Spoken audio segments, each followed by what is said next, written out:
নমস্কার বন্ধুরা, কেমন আছেন? লাইফস্টাইল বাই সম্পান নতুন আরেকটি ব্লগে আপনাদেরকে স্বাগতম। এই যে আজকে তো একাদশী, আর ওইদিকে আজকে উচ্ছ্বাস আর টাপুর দুইজনেরও পরীক্ষা। আজকে শেষ দিন। আর উচ্ছ্বাসকে নিয়ে আমি যখন বাসায় আসি দেখি একটুকু গ্যাস নেই, এখনও উঠে নাই। সকাল 7টা বাজে তো গ্যাস চলে যায়, আর এখন 2টা বাজে এখনও মানে চুলার একটু আঁচও ভারে নাই। আর ওইদিকে আমার মা চালতা কাটতেছে আচার বানানোর জন্য। ওই দিন শ্রদ্ধা আমার জন্য অনেকগুলো চালতা নিয়ে আসছে, আর আমি তো চালতা কাটতে পারি না, তা মা কেটে দিতেছে। আজকে আচার বানাবো। আর এদিকে আমি সাকুর ফ্রাই করব। এর জন্য আমি তেলটা বসাই দিয়ে অনেকটা সময় আমার অপেক্ষা করতে হয়েছে। আর এই যে এখন তেল গরম হয়েছে, এখন এখানে গোটা জিরে দিয়ে দিছি।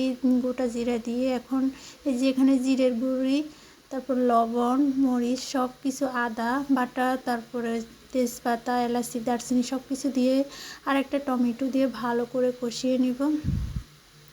আর মানে এত ধরে রান্না করতে হয়, কি করব, কিছু করার নেই, এভাবে আমাদের মানে রান্না করতে হবে। আর ওইদিকে আমাদের বাসায় আমার ভাইও আসছে, আমার মা আছে, মানি আছে। মানে ওদেরকেও আমি ঠিক মতো খাওয়াটা দিতে পারি না, কারণ বাসায় তো একদম গ্যাসে থাকে না। প্রতিদিন আমাদের খাওয়া দাওয়া শেষ হতে একদম 5টা বেজে যায়।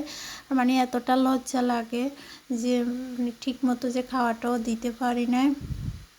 এই যে এখন আমার মশলাটা কষানো হয়ে গেছে, এখন সাবু দিয়ে দিছি। এখন সাবু দিয়ে ভালো করে একদম ঝরঝর করে ভেজে নিব।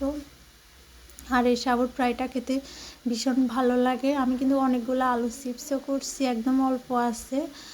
আর এই যে এখন আমার কষানো হয়ে গেছে, আর এখানে জল দিয়ে দিছি। আর আজকে আমার ভিডিওটা অনেক কাঁপতেছে, কারণ আমি এক হাতে ভিডিও করছি আর এক হাতে রান্না করছি। মানে সময় তো একদম কম ছিল। আর এই যে এখন আমার সাবুর ফ্রাইটা হয়ে গেছে, আর এখানে কিছু বাদাম দিয়ে দিচ্ছি।